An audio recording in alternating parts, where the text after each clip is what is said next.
네, 일단 첫 엔진 오일을 교환하고 있습니다. 현재 31,000km이고 일단 전 차주분이 오일 교환한 지 얼마 안 된 것 같은데 그래도 오일은 기본적으로 교환하고 타야죠.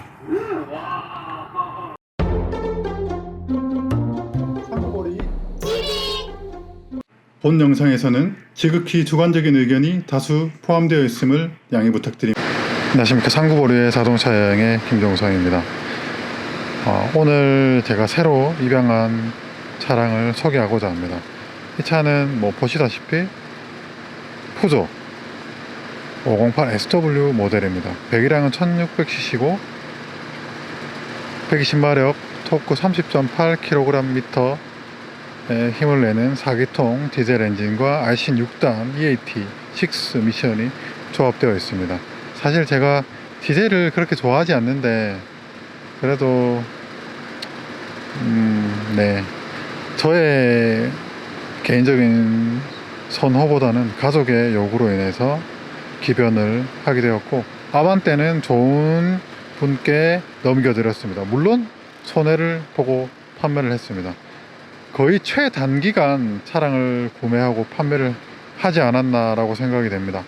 하지만 굳이 손해본다는 아까운 마음보다는 새로운 녀석을 드렸다, 기분 좋게 드렸다 하는 기쁜 마음이 좀 더 크고, 사실 네, 제가 외건을 좋아해서 아반떼를 구매할 때 사실 i40를 구매를 하려고 했었습니다. 그런데 i40는 2016년 이후 모델이 굉장히 비싸더라고요. 그래서 그냥 이런저런 가성비 따져가지고 아반떼를 샀던 건데, 사실 원래 저는 해치백과 외건을 좋아합니다. 그래서 외건을 아반떼를 출고를 해서 만족스럽게 탔는데 제가 사실 시승을 안 해보고 타서 조금 아쉬운, 애들이 워낙 이제 커가고 있다 보니까 하루하루가 다르게 덩치가 커져가고 있거든요. 그러다 보니까 이 공간적인 부분에서 다소 아쉬움을 느끼던 찰나 그냥 손절매를 했습니다. 손절매를 바로 하고 그냥 원래 제가 푸조 206 RC도 탔었고 또 푸조에 대한 브랜드는 굉장히 제가 좋게 갖고 있기 때문에 차를 그냥 가져왔습니다. 그냥 복잡하게 생각하지 않고 디젤 엔진 디젤 엔진을 선호하진 않지만 그래도 좀 타보니까 나쁘지 않습니다. 네, 나쁘지 않아서 같이 보실까요? 차는 제가 흰색과 검은색 차를 그렇게 좋아하진 않는데 어떻게 하다 보니까 또 흰색 차를 드리게 되었습니다. 이 차에 제가 스펙을 지금 정확하게 모르겠어요. 스펙을 찾아서 나중에 말씀드리기로 하고 이렇게 생겨먹은 차량입니다. 그렇게 예쁘다 라고 생각하진 않습니다. 솔직히 특히 뒷모습은 굉장히 이상하게 생겼다고 생각을 하거든요. 근데 모양 보고 차 타는 것도 아니니까 네, 이렇게 생겨먹은 녀석입니다. 생각보다 차는 굉장히 긴 편입니다. 긴 편이고 그냥 패밀리카로서의 성격을 갖고 있는 그냥 크루저 투어러를 성격의 차량입니다. 네, 전형적인 그냥 유럽차에 그냥 있는 그대로죠. 유럽차의 중심에 있는 차량입니다. 그러니까 외건 혹은 콤비라고도 불리우는 그런 에스테이트라고도 불리우고 투어링이라고도 불리우는 그런 여러가지 메이커마다 부르는 게 좀 다르긴 하지만 그러고 보니까 저는 유럽 사람도 아닌데 왜 이런 차들이 좋은지 모르겠습니다. 일단 자세한 설명은 추우니까 들어가서 하도록 하겠습니다. 네, 2열 공간입니다. 2열 공간은 좁지도 넓지도 않은 딱 적당한 수준, 패밀리카로서 이용할 수 있는, 기대할 수 있는 최소한의 수준은 충족한다고 생각을 합니다. 입니다. 실내는 확실히 이 전적 파노라믹 루프는 확실히 개방감이 탁월합니다. 사실 제가 패밀리카로서 이 차를 고른 어떻게 보면 결정적인 이유 중에 하나가 바로 이 실내의 구성입니다. 어떻게 보면 사실 이 차는 저의 취향과는 조금 다소 거리가 있는 차량인데 그래도 가족하고 같이 타기는 아주 적합한 차량이라고 생각이 들었던 이유 중에 하나가 바로 아반떼보다 다소 다소가 아니죠. 훨씬 넓은 그런 공간감. 그 공간감에는 바로 이런 개방감, 루프, 시원한 루프에서 오는 그런 개방감도 포함되어 있습니다. 그리고 2열 공간이 확실히 좀 여러 면에서 가족들이 좀 타기가 좋다고 생각됩니다. 그리고 이 2열 공조기가 있는 것도 그렇고요. 그 다음에 아반떼에는 없었던 이 팔걸이가 다소 투박하지만 또 팔걸이가 있다는 점도 굉장히 저한테는 아이들이 탐에 있어가지고 중요하다고 생각을 했고, 이 2열 공간은 소나타하고 아반떼 중간급인데 소나타에 좀 더 가깝습니다. 그리고 머리 공간이 굉장히 높아서 스트레스가 없습니다. 그러니까 뭔가 SUV를 탄 듯한 정도의 개방감과 공간감을 가지고 있습니다. 그래서 이 차가 갖고 있는 장점은 바로 승용차에 SUV의 감각이 더해져 있다라고 볼 수 있고요. 그리고 뭐 이런 것들의 소재감이나 이런 부분도 사실 대중 브랜드 차량으로서는 좋은 편이고, 또 이렇게 수동이긴 하지만 이렇게 커튼이 있다는 점도 또 패밀리카로서 굉장히 좋습니다. 그리고 시트 같은 경우는 이런 압축감이라고 해야 되나요? 확실히 기본기에 충실한 그런 그 차량임을 알 수 있습니다. 그리고 헤드레스트도 굉장히 크고 잘 받쳐주는 모습입니다. 그리고 양쪽에 사이드 볼스터 부분도 볼륨감 있게 신체를 굉장히 잘 지지해 줍니다. 그래서 운전석에 이렇게 딱 앉았을 때 느껴지는 부분들이 굉장히 만족스럽습니다. 일단 운전석에서 앉았을 때 시야 감각이라든지, 그 다음에 이 스티어링에서 느껴지는 이런 감각들, 그 다음 시트의 편안함, 그런 부분들 굉장히 만족스럽고, 소재가 고급스럽다거나 이 차 뭐 럭셔리 브랜드가 아니니까요. 그렇긴 하지만 특별히 부족하거나 한 게 없어요. 아주 만족스러운데, 양쪽 1열 시트는 전동식입니다. 만족스러운데 보시다시피 수납 공간과 컵홀더가 굉장히 불편하게 되어 있습니다. 저기 보시면 저 컵홀더는 저런 식으로 이제 여닫이식인데, 저거 운전석 쪽도 열면 그 모니터가 안 보입니다. 참 그런 점은 아쉽고요. 그 다음에 이 차 외관이니까 당연히 2열 그 짐칸 공간이 연결되어 있죠. 짐칸 공간이 연결되어 있는데 뭐 뒤에 장점이 될 수도 있고 단점이 될 수도 있지만, 사실 세단보다 여러 가지 면에서 소음이나 방음, 그러니까 잡소리 부분에서는 취약합니다. 그리고 뭐 또 장점이 될 수 있다면 안에 있는 물건들을 그냥 뒤로 던져버릴 수 있다는 거, 그런 점은 장점일 수는 있겠습니다. 소재는 고급스럽습니다. 트렁크는 제가 수치를 확인하지 못했지만 충분히 넓습니다. 충분히 넓고, 제가 여기다가 이런 장판 같은 걸 깔아놓은 이유는 저는 김치 같은 걸 본가에서 혹은 처가에서 많이 얻어먹기 때문에, 그런 것 때문에 저런 걸 깔아놨고요. 트렁크는 그 입구가 굉장히 낮아서 이렇게 뭐 물건을 싣고 빼고 하기는 편리하게 되어 있습니다. 하지만 전동 트렁크는 이게 초기형은 전동 트렁크가 지원이 됐는데 전동 트렁크는 없고, 사실 뭐 굳이 저한테 전동 트렁크는 굳이 필요하지는 않습니다. 타이어는 2로 55 R17 미쉐린 프라이머시 HP라고 하는 타이어가 매칭되어 있습니다. 이 타이어는 비교적 대중 차량들이 많이 쓰이는 타이어고, 대표적으로 마제스티 9 뭐 이런 타이어를 수급해서 쓸 수 있는 그런 편이고, 타이어를 보시면 아시겠지만 효율성에 좀 집중되어 있다, 이런 타이어입니다. 그리고 그립도 좋고요, 당연히. 근데 다소 사이드월이 좀 딱딱하게 느껴지는 부분은 있습니다. 제동 성능은 아주 좋은 편입니다. 1, 2열의 공간도 사실 안락하고 넓은 편입니다. 지금 1열에 보시다시피 1열은 조수석도 운전석도 전동식, 그 다음에 요추 조절 장치가 지원이 되고요.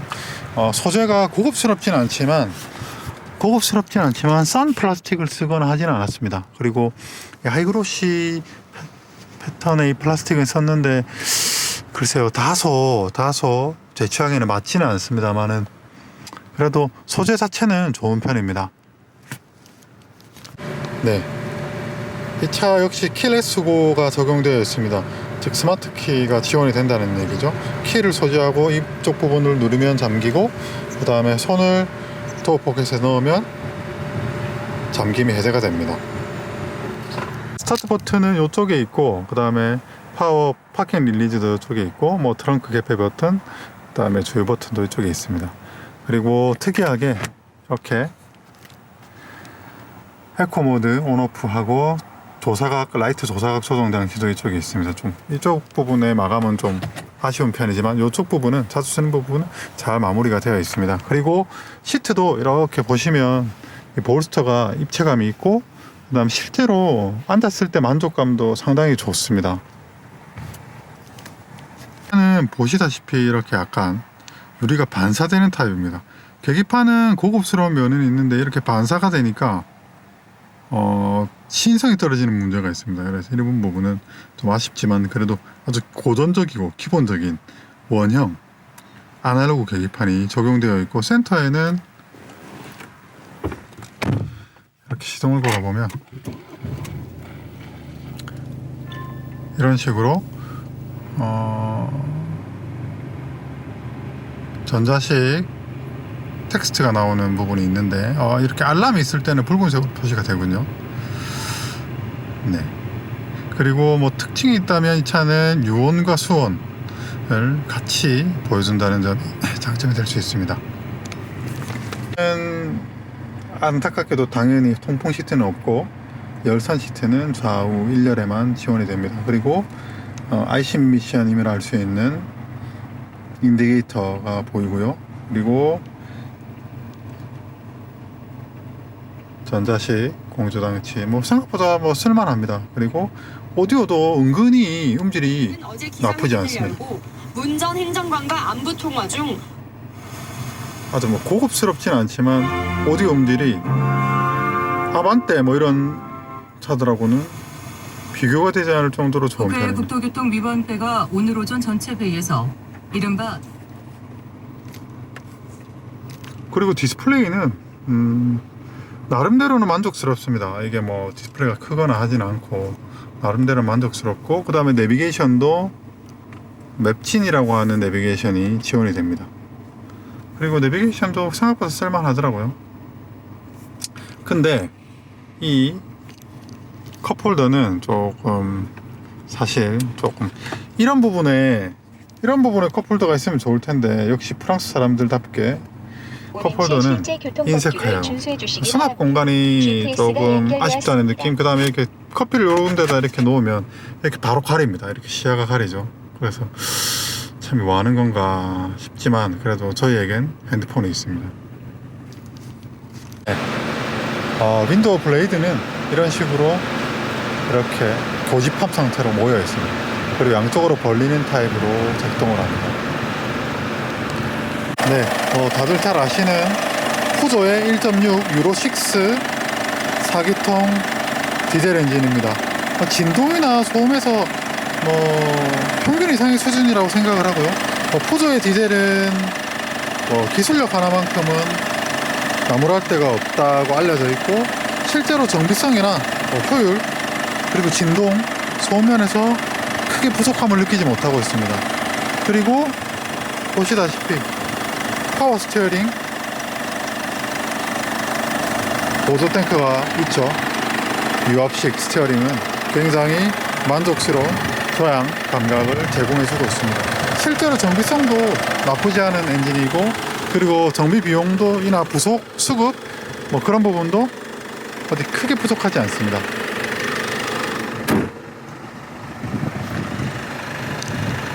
네, 페이스리프트된 전면 페이스는 나름대로는 세련미를 갖추었다고 생각합니다. 개인적으로 뒤쪽 모습은 좀 아쉬움이 많은데 앞쪽 모습은 나쁘지 않습니다. 스포츠 버전부터 이 데이라이트가 들어가고요. 이쪽에 보시면 그 턴 시그널 램프가 LED로 들어오는데 굉장히 밝아가지고 핸들을 틀면 이쪽 진행하고자 하는 방향이 굉장히 밝게 보입니다. 그렇게 밝게 보이는 데는 아마 제가 전면 틴팅을 안 한 것도 영향이 있다고 생각합니다.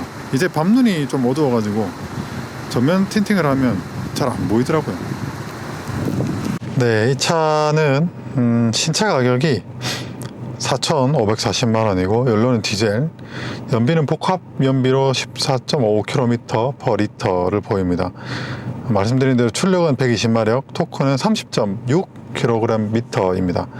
배기량은 1560cc고 엔진 형식은 직렬 4기통, 구동 방식은 전륜 구동 방식입니다. 엔진이 앞에 있고 프론트 휠을 움직이는 전륜 구동 방식이고, 변속은 아이신 6단 미션입니다. 차의 전장은 4830mm이고 전고는 1480, 전폭은 1830, 그 다음에 휠베이스는 2815mm.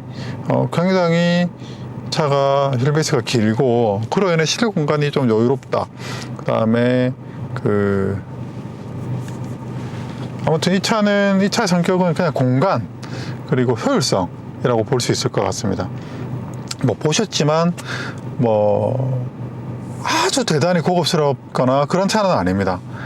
하지만 제가 이 차를 고른 이유는 이 차 역시 대중 브랜드죠. 유럽의 대중 브랜드 푸조, 그 다음에 우리나라의 대중 브랜드는 현대기아차가 대표적일 것입니다.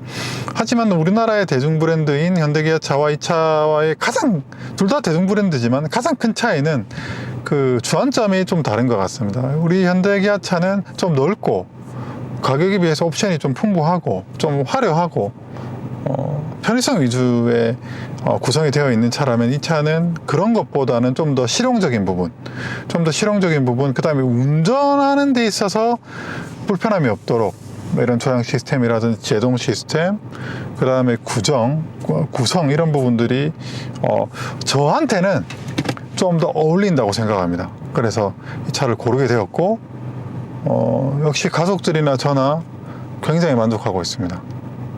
그러면 같이 한번 운전을 해보도록 하겠습니다.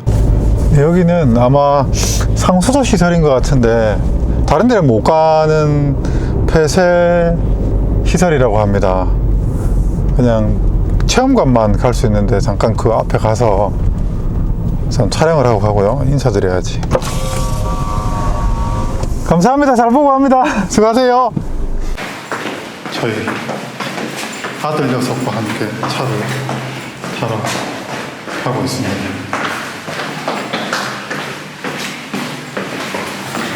부산에 집사람을 픽업하러 갈 거거든요.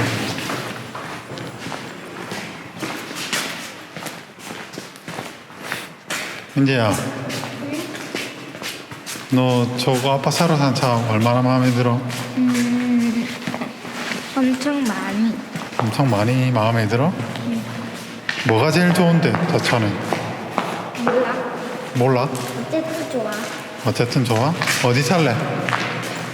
앞에 친구라는 거 있지. 앞에. 그러면 저기 앞으로 가. 반대쪽. 이제 주행을 해보겠습니다. 일단 저희 아들하고 부산을 가거든요. 그래서 일단 가는 동안에 한번 시승 느낌을 공유해 보도록 하겠습니다. 이 차는 뭐 여러분들 잘 아시겠지만 방금 말씀드린 대로 1.6 디젤 엔진 그리고 아이신 6단 토크 컨버터 방식의 재래식 미션이죠. 아이신 6단 미션이 매칭되어 있습니다. 이 차의 이제 공차重量이 이제 1600km 정도 되는 전형적인 이제 중형 차량입니다. 중형 차량 중에서도 다소 확실히 뒤쪽에 짐칸과 그 캐빈 그 라인이 있다 보니까 확실히 중량이 가벼운 차는 아닙니다. 굉장히 가벼운 차는 아니고 이제 어느 정도의 무게를 느낄 수 있는 그런 차체를 가지고 있습니다. 그에 반해 이제 이 차의 이제 엔진은 1600cc 디젤 엔진, 그것도 뭐 스펙이 대단하거나 전혀 그렇지 않은 엔진이 매칭되어 있죠. 아주 일반적인 평범한 엔진이 매칭되어 있습니다. 어떻게 보면 뭐 요즘 120마력의 토크 30 정도 되는 이 디젤 엔진은 출력이 좀 부족하다라고 볼 수도 있는 엔진입니다. 하지만 실제로 이제 느껴지기에 출력이 부족하다라기보다는 그냥 단순히 좀 파워풀한 맛이 없어서 그렇지 일상 주행을 하는 데서는 그렇게 부족함을 느끼기 힘듭니다. 일단 이 차를 타게 되면 가장 먼저 이제 탁 와닿는 느낌이 뭐가 있냐면 진동이 있다. 예, 당연히 디젤 차니까 진동이 있습니다. 제가 이제 이런 것 때문에 사실은 이 디젤 차를 그렇게 선호하지 않는 거거든요. 역시 전형적인 이 디젤 차의 진동과 소음을 가지고 있습니다. 하지만 이 차는 아이들 스탑 기능이 있습니다. 그래서 이렇게 아이들일 때는 이렇게 RPM을 죽여버립니다. 그래서 물론 이 아이들 스탑은 조건이 있습니다. 일정 온도라든지 전압이라든지 이렇게 브레이크를 띄면 이렇게 작동을 하게 되고요. 일단 이 차를 제가 구매하게 된 뭐 아까 말씀드린 대로 이제 이유가 있는데 몇 가지 이유가 있죠. 그 중에 하나는 바로 이 조향 감각입니다. 이렇게 아주 정직한 이런 주행 감각들 때문입니다. 유압식 스티어링에서 전달되는 조향의 느낌이나 감각들은 굉장히 정직합니다. 반면 사실 엔진의 질감은 디젤 차다 보니까 그렇게 썩 좋지는 않습니다.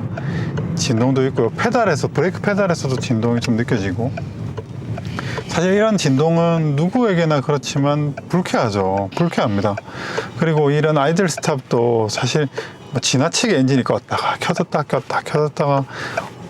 좀 나쁘게 얘기하면 오두방정을 꼭 떨어야 하나 하는 생각도 있고 하니까 좀 만족도가 좀 떨어지는 것도 있습니다. 확실히 이제 디젤 엔진 자체가 갖고 있는 이 불만족성이 있습니다. 그래서 이런 부분은 좀 아쉽다라고 생각이 들지만, 일단 이 푸조라고 하는 이 자동차에서 우리가 느낄 수 있는 첫인상은 바로 차가 묵직한데, 이거 제법 차가 안정적인데, 그런 느낌이 듭니다. 굉장히 안정적이고요. 그리고 정직합니다. 그래서 사실 푸조가 현대기아차하고 비슷한 맥락이 있습니다. 바로 대중 브랜드라는 거죠. 이 차도 대중차, 그 다음에 현대기아차도 대중차, 비슷한 포지셔닝을 가지고 있습니다. 그리고 차량의 이제 영역대들도 비슷한 영역대를 가지고 있습니다. 문제서 작은 차부터 대형차까지 이렇게 다양한 차를 출시하고 있는 회사고 굉장히 큰 회사죠. 이 차는 그냥 1600cc 120마력 엔진을 탄 아주 일반적인 차량입니다. 굳이 성격을 간단하게 표현하자면 크루저입니다. 크루저. 짐이나 혹은 사람을 많이 싣거나 태워서 이동을 하는데 첫 번째 주안점을 둔 차량입니다. 화려한 차도 아니고 재미있는 차도 아닙니다. 첫 번째 주안점은 바로 편안한 이동을 목적으로 합니다. 거기에 더해지는 게 바로 효율성이죠. 사람과 짐을 좀 많이 싣거나 태우면서도 효율적으로 다닌다. 즉, 돈 많이 안 들이고 다닐 수 있다. 그런 컨셉을 갖고 있는 차입니다. 그래서 이 차는 유럽에서 푸조의 대중 브랜드인데, 그러면 똑같은 대중 브랜드인 현대와 어떤 차별점이 있을까요? 세보레라든지 이런 차들. 세보레는 아니겠다. 일단 현대기아차와 이 차의 공통점은 대중 브랜드라는 점입니다. 저 같은 보편적인 사람들이 부담 없이는 아니죠. 차 자체가 비싸니까 이렇게 선택하는 차죠. 현대도 마찬가지입니다. 그러면 차이점은 뭐가 있을까요? 현대와 기아차가 적당히 넓은 외관과 그리고 적당한 디자인 그리고 화려한 옵션을 가지고 장점을 삼는다면 이 차는 그런 화려하거나 어떤 뭐 디자인이 아주 예쁘다거나 혹은 옵션이 화려하다거나 이런 것보다는 그냥 기본기에 충실한 차 같습니다. 잘 달리고 잘 서고 적당히 튼튼하고 가격 대비 가치. 사실 푸조라는 브랜드의 특정 모델의 유튜브 뭐 리뷰나 이런 걸 보더라도 그 유저들이 댓글 달리는 거 보면 푸조 가격대 성능이 좋다 뭐 이런 식으로 많이 달려 있고 생각보다 그 유럽 현지의 푸조 오너들은 굉장히 호의적입니다. 이 푸조라는 브랜드에 비해서 브랜드에 대해서 굉장히 호의적이더라고요. 괜찮다, 괜찮은 차다. 괜찮은 것 같아요. 일단 주행 감각 면에서는 조향 감각 좋고 고속 안정감 뛰어나고 가속도 나쁘지 않아요. 1.6 120마력 엔진 치고는 스트레스 없습니다. 연비 적당히 나와주고 연비가 아주 잘 나오지는 않습니다. 지금 현재 고속도로 옮기고 나오는 연비는 지금 16.3km대 정도를 평균 연비로 찍고 있습니다. 가속은 그렇게 크게 스트레스는 없는데 또 추월을 하기 위해서 추월 풀 가속을 하면 좀 답답하긴 합니다. 근데 어차피 이 차는 가속을 위주로 타는 차가 아니죠. 그냥 이렇게 편안하게 달리는 용도이기 때문에 적당히 짐 싣고 다니면서 그런 면에서는 오히려 2.0보다 1.6이 좀 더 효율적이고 또 진동과 소음 면에서도 아무래도 배기량이 적고 출력이 적은, 즉 진동이 적은, 연량이 적은 엔진이 들어가 있잖아요. 그러니까 진동이 적은 1.6 모델이 일상 주행을 하는 데는 좀 더 좋지 않나라고 저는 생각합니다. 서스펜션의 느낌은 처음에 이렇게 탁 다가오는 진동은 좀 세게 전해지는 듯하고 서스펜션은 다소 살짝 단단한 정도입니다. 아주 불편한 정도는 아니고 전반적으로 보면 승차감은 훌륭한 수준입니다. 근데 일단 고속 주행 안정감도 뛰어나고요.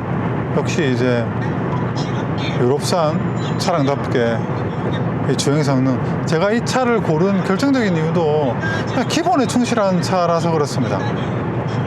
i40 같은 경우는 사실 같은 연식의 주행거리로 보면 이 차보다 살짝 비싸거나 혹은 가격이 비슷한데 아무래도 이 차가 가지고 있는 기본기보다는 조향 감각이라든지 또 엔진의 신뢰도라든지 이런 부분에서 우위를 점하고 있다고 생각하지 않았기 때문에 개인적으로 저한테는 지금 이 차가 굉장히 취향에 맞습니다. 그리고 가족들도 아주 만족도가 높습니다.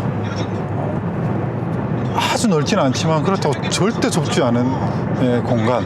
사실 이 푸조 508은 푸조의 이제 기함이죠. 플래그십입니다. 그래서 절대 작다고는 볼 수 없습니다. 하지만 소나타보다 크진 않거든요. 하지만 무게감은 공차 중량이 말해주듯 무게감은 적당히 느낄 수 있는 그런 전형적인 중형차 혹은 이 뒤에 외관의 이 무게감이 뒤쪽에도 좀 느껴집니다. 이렇게 차가 뒤쪽이 좀 무겁다는 게 확 느껴져요. 흡사 리어카를 탈 때 왜 리어카 이렇게 짐 많이 들면 앞에 뒤가 축 처지고 앞이 이렇게 들리지 않습니까? 약간 그런 느낌? 이제 3 시리즈 투어링을 탔을 때는 걔는 후륜구동이니까 리어 차축에 하중에 빡 걸려서 가속을 할 때 아주 기분 좋은 느낌이었다면 약간의 등을 떠미는 느낌? 얘는 그런 느낌은 아니에요. 하지만 안정적이고 꽤 괜찮은 주행 질감을 보입니다. 기본적으로 주행에 있어서만큼은 흠잡을 데가 없다라고 생각합니다. 그리고 말씀드린 대로 기본 오디오도 썩 괜찮고요. 공조기도 되고 멍따 있고 이 정도면 됐지 뭐. 그 다음에 디스플레이 가지고 있고, 내비게이션도 잘 돼요. 내비게이션. 그 벤츠나 BMW, 아우디에 비하면 아주 일치월장된 그런 그 내비게이션을 가지고 있습니다. 이 맵진이라고 하는 내비게이션 회사에서 이 맵을 제공해준 지금 차가 굉장히 정체가 있습니다. 여기는 만성 상습 정체 구간입니다. 확실히 저속에서는 디젤의 이 엔진의 존재감이 많이 느껴집니다. 이런 진동은 사실 이 진동이 쌓이면 운전자로 하여금, 탑승자로 하여금 불편함을 느끼고 피로감을 주더라고요. 그래서 디젤만 탈 때는 모르는데 디젤 타다가 가솔린, 특히나 대형 뭐 V6 이상 다기통 세단을 타면 우와, 조용하다, 정숙하다, 역시 차는 가솔린이구나, 뭐 이런 식으로 반응을 하게 되는데, 그나마 뭐 이 정도면 뭐 참고 탈만한 것 같습니다. 진동 수준으로만 보면 현대 1.7L i40와 그 다음에 그 중형 라인에 들어가 있는 1.7L 디젤이 훨씬 더 정숙하다, 이렇게 말씀드릴 수 있을 것 같습니다. 출력도 1.7L 엔진은 140마력이죠. 얘는 120마력이고, 그래서 체감적인 부분에서는 현대자동차의 1.7L 엔진이 U 엔진이죠. 그게 뒤지지 않는다 라고 볼 수 있을 것 같습니다. 뭐 내구성이야 뭐 사실 당장 체감할 수 있는 부분은 아니니까요. 이 친구의 이제 변속 로직은, 얘가 최대 출력 구간이, 최대 토크가 나오는 구간이 1750부터 한 2000 초반 정도가 최대 토크 구간인데, 거의 이 변속 로직이 이 최대 토크 구간에서 RPM이 머물도록 그렇게 설정되어 있는 것 같습니다. 항상 그 부분에서 회전을 놓고 있습니다. 그래서 어느 영역이든 무슨 단수에서든 차를 움직이는 데 있어서 힘 부족이 느껴지지 않게끔 그렇게 해주고, 또 운행이 또 그로 인해서 차를 움직이고 다루는 데 있어서 뭐 큰 어려움이 없고 배기량이 딱히 체감이 될 정도는 아닙니다. 힘이 부족하다 그런 거는 느끼기 힘들고, 묵직한 주행 질감은 국산차하고 비교하기가 비슷한 차가 잘 없어요. 뭐 좋다 나쁘다의 차원이라기보다는 비슷한 주행 질감을 가진 국산차는 없는 것 같아요. 쉐보레 차하고도 다르고 르노 삼성 차하고도 확연히 다른 느낌입니다. 훨씬 묵직해요, 차가. 실제로도 무겁기도 하고.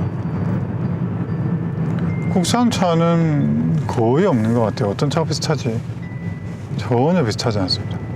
더군다나 이 유압식 스티어링은 굉장히 묵직한 설정인데, 이런 스티어링은 예전에 대우차들 이랬던 것 같아요.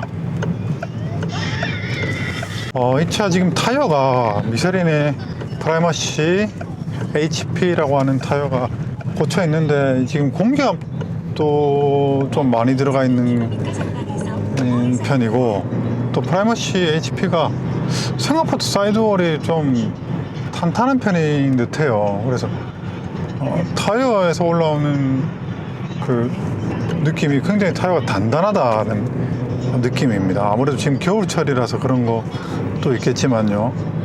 그리고 전반적인 주행감은 탄탄하다, 다소 단단하다, 이렇게 말씀드릴 수 있을 것 같고, 확실히 무게가 차가 이 콤비, 외건 차가 확실히 무게가 조금 느껴지는 편입니다. 그리고 이렇게 긴 신호를 대기할 때 이 아이들 스탑 기능은 그냥 실내를 적막하게 만들기 때문에 굉장히 만족스럽습니다.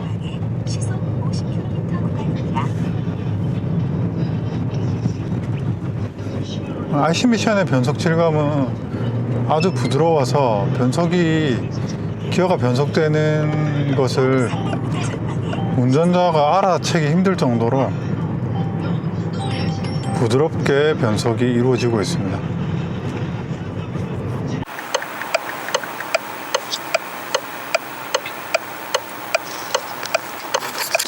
아, 네. 한번 차를 타보고 왔습니다. 일단 최종적인 연비, 여기서 이제 부산 갔다가 부산 시내 구간 통과하고 했는데 최종 연비는 18.8km. 아무래도 고속 구간이 한 60%, 시내 구간이 한 40%. 시내 구간에서는 아이들 스탑 때문에 연비가 좀 많이 저하되는 게 좀 둔화되었던 것 같습니다. 네, 대략 정리를 해보면 이 차가 아반떼보다 대단히 좋다. 오히려 아반떼가 더 좋은 점이 많습니다. 일단은 가솔린 엔진이고 굉장히 정숙하고 또 승차감면은 사실 별 차이 없는 것 같아요. 얘가 좀 더 딱딱한 것 같기도 하고. 하지만 이 친구는 좀 공간적인 활용도 말씀드린 대로 저는 이 친구를 i40의 대체제로 생각했기 때문에 기대치가 그렇게 높은 차는 아니었습니다. 이 차는 그냥 기본기에 좀 더 충실한 차라면 아반떼 혹은 i40는 좀 더 편의성 위주의 차량이 아닌가 라고 생각합니다. 시끄럽네요. 아무튼 대단한 차는 아니지만 조금 다른 성격의 주행질감을 갖고 있는 차라고 생각됩니다. 이 차도 괜찮고 저 차도 괜찮고 차마다 다 각자의 장단점이 있으니까요. 마찬가지로 이 친구도 장단점이 있습니다. 일주일 이상 못한 것 같은데 좀 미안하네요. 투이지한테. 내일은 타보겠습니다. 올라가서 씻고 밥 먹고 운동하고 그리고 영상 이거 좀 작업하고 그렇게 차차 또 제 차에 대한 부분은 이야기를 나누어 갈 수 있도록 하겠습니다. 그냥 아빠차예요. 아빠차. 짐 싣고 사람 타고 하는 아빠차. 별 특징은 없습니다. 네, 이상으로 제 차에 대한 간략한 소개를 마치겠습니다. 감사합니다.